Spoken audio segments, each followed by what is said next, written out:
Hey guys, it's Joe. This is the Joe Madden Sports Show. I am joined today by Ben Fawkes of VPDigitalContent. We're going to be talking top sports betting moments of 2022. Ben, welcome to the show. Thanks for having me, Joe. Happy to be here. Now, you are the VP of Digital Content over at VPDigitalContent. What does that involve, Ben? Because I'm excited to hear about that a little bit first.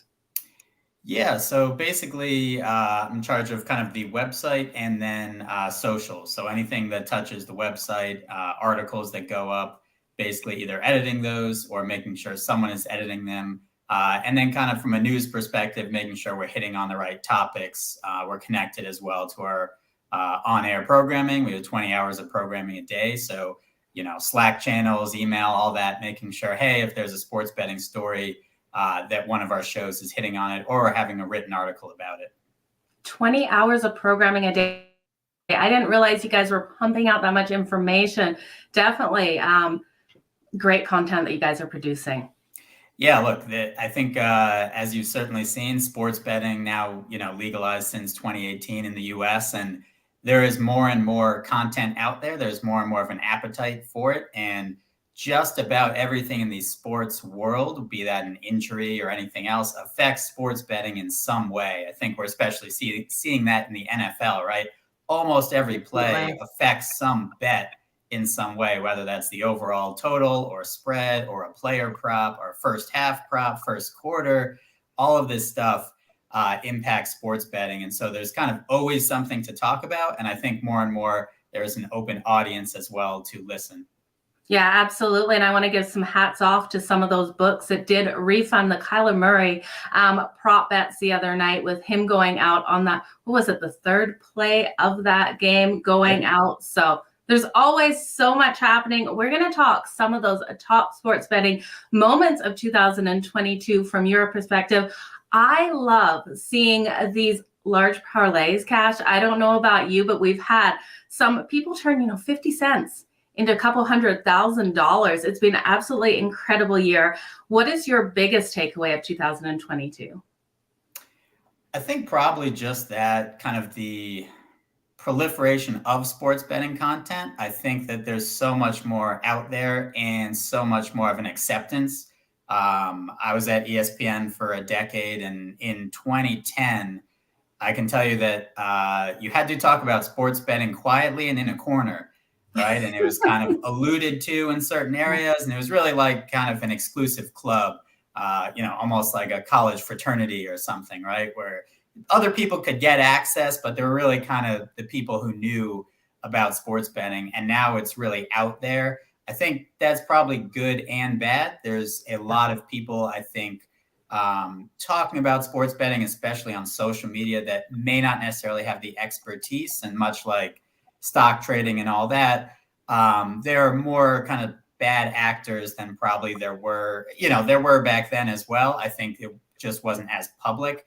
So I think that's, one of the big things for VSiN as well, is just kind of being that CNBC of sports betting and making sure to be giving a lot of good information, explanation for picks, all of that. Sports betting is hard. It's very difficult. It's not something you're generally going to get rich quick overnight. There certainly are going to be those large parlays and stuff we'll talk about, and those do occasionally hit. But also generally the people aren't posting on social media the 47 other ones they posted that didn't win as well. So I think just that, there's so much more sports betting information out there now, both good and bad to sift through. But I think probably my biggest takeaway is just the overall acceptance and the amount of sports betting information, how it's kind of infiltrated everything, including obviously broadcasts of games. Yeah, absolutely. We're seeing such a change in those broadcasts with that advertising coming on. Seems like 24/7 during these games in the background and everything like that. So huge changes for the industry. Ben, I know for myself, when I win something, I really don't like to promote it a lot. We're seeing a lot of these people with these big parlays promoting it everywhere. The sports books promoting it. If you want a big parlay, would you be telling the world? Probably, yeah. Probably. I think, look, in general, right, we like to bet a little to win a lot. And that's the reason that parlays are so attractive and make sense. And anyone who's ever done a parlay does the same thing, which is that you have a certain amount of legs and you go, all right, well, that's winning and that one's winning and that one's winning. So let me add 2 more to it because I know those are a lock. Yeah. Again, if they were such a lock, just bet those ones. Don't add on to it. So look, I think it's a fun thing. They're kind of a lottery ticket. If that's your primary method of betting, it's not going to be a profitable solution, most likely in the long term.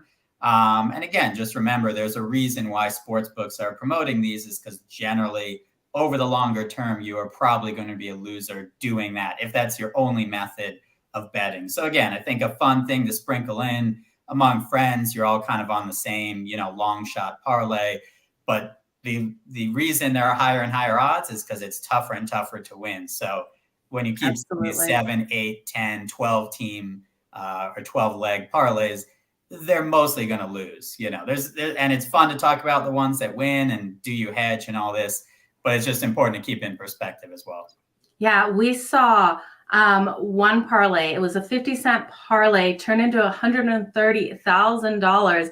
That was booked with FanDuel. It's just crazy, some of these wins. What was your biggest sports betting moment that you want to talk about? One of these big wins? Yeah, I mean, there were a couple. I wrote kind of a rough top 5 list for VSiN. I think, oddly enough, probably the biggest sports betting moment of the year, and there certainly are plenty to choose from, I think happened early in the year, and that was in week 18 of the previous NFL season. And for those who don't remember, it was the Chargers facing off against the Las Vegas Raiders, ironically in Las Vegas. Both teams fighting for a potential AFC playoff spot. And basically the way that the day set up, you had the Jacksonville Jaguars going up against the Indianapolis Colts as 14.5-point underdogs. The Jaguars had to win. The Steelers had to beat the Ravens. And both of those things happened. And because of that, the Chargers and the Raiders basically were incentivized to tie. And if they tied, both teams would make the playoffs. So obviously, this was big in the sports betting community. There was a lot of talk of, well, okay, if it gets to that point, will both teams just take a knee back and forth and punt the ball? That obviously was never going to happen.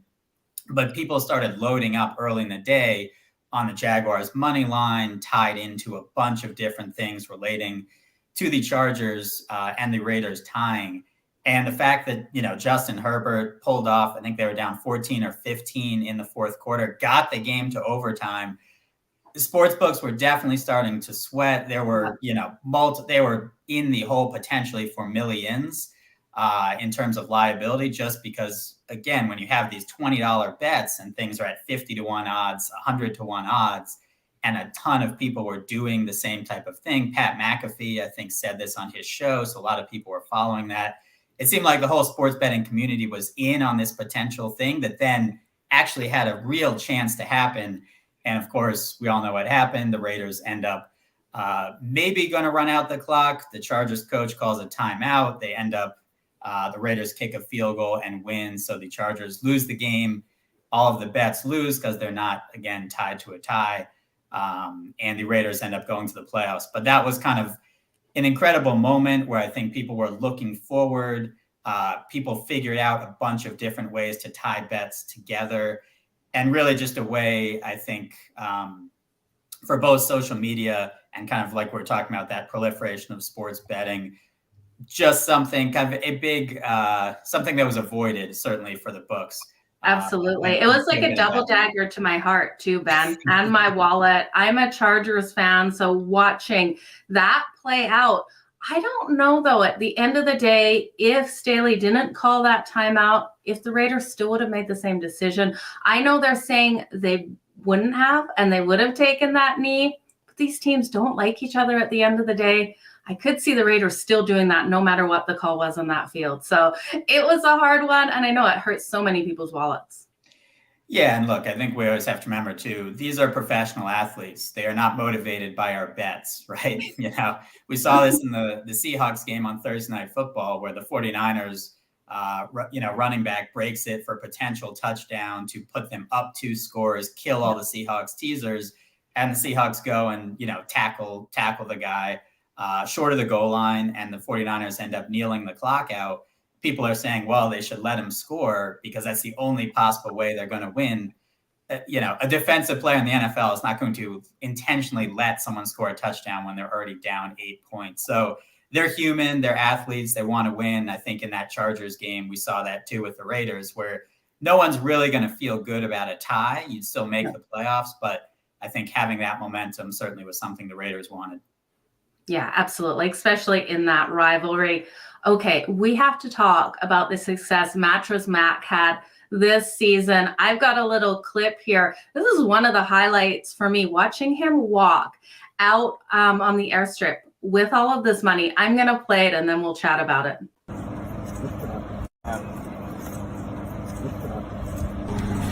This money is heavy. I'm going to get a check. There it is. Where are we putting it at? All in the back. Just go, we'll go what area?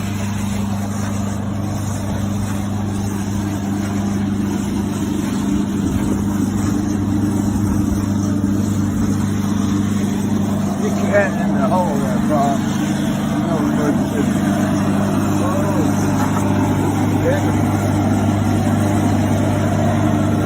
This money is heavy, and to make the customers happy, they get those checks Sunday night. So go Stros.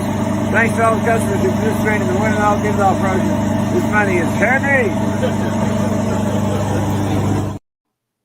What an incredible win he had there with the Astros to win the World Series. What was your thoughts on this big, huge bet that he made and the win?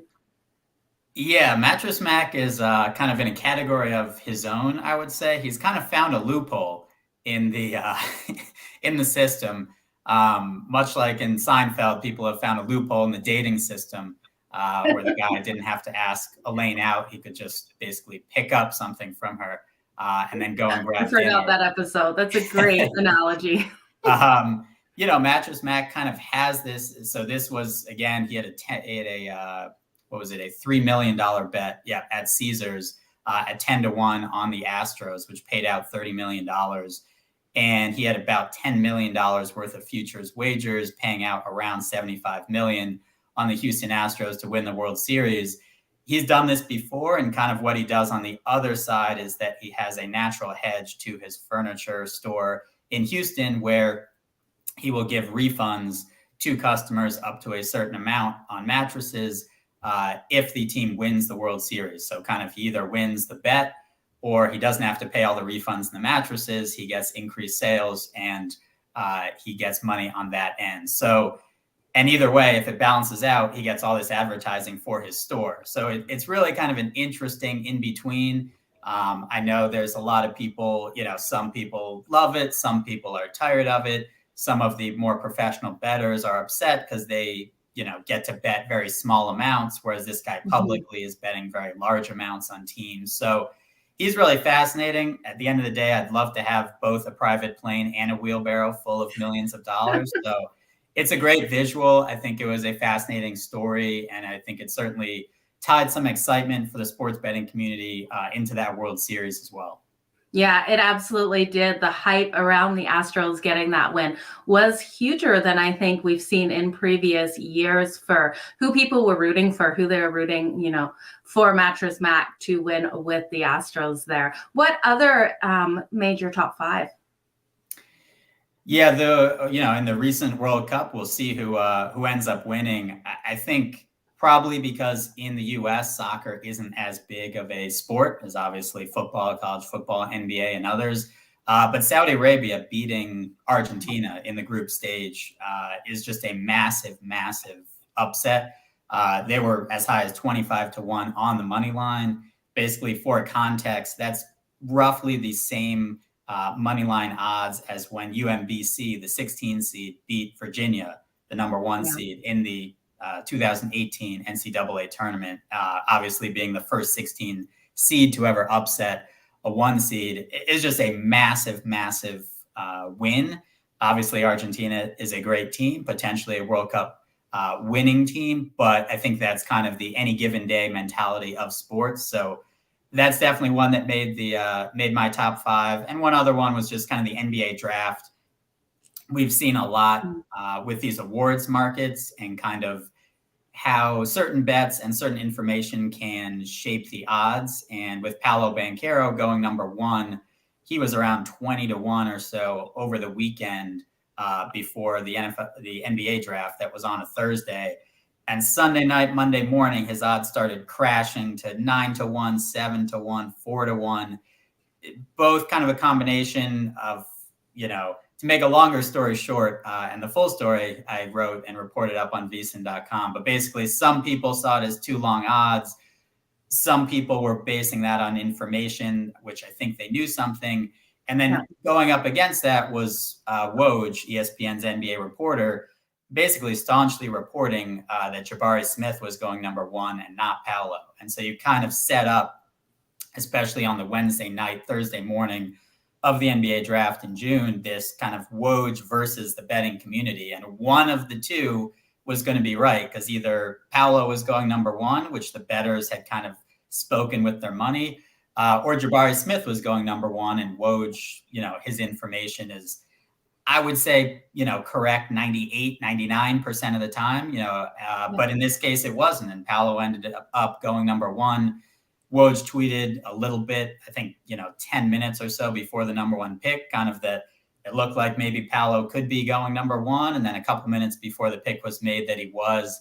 And just a very interesting, couple of days. And somebody knew something, somebody was tied in, but it's very, very rare that somebody in the betting world has better information like that than Woj, who is extremely tied in everywhere. So I think that was a fascinating day, certainly for bettors, and just kind of playing those long shot odds and for a bit, not relying on kind of the most reliable information source in the NBA that we have. Because if you did, you wouldn't have been betting on Paolo Banchero. That is very true. Well, there has been some fascinating moments in 2022 with all states legalizing month by month, getting new states on. I'm sure 2023, we're going to see a lot more excitement as well. Ben, I want to thank you so much. If people are looking to read that article, where on the VSiN website can they find it? That's a great question. I will probably just tag it on my Twitter feed. That's probably easiest. Or I would just probably Google VSiN, Ben Fawkes and NBA draft, and it'll come up there. That is awesome, Ben. Again, thank you so much for joining me here on the Joe Madden Sports Podcast. Can you let everyone know where they can find you on Twitter?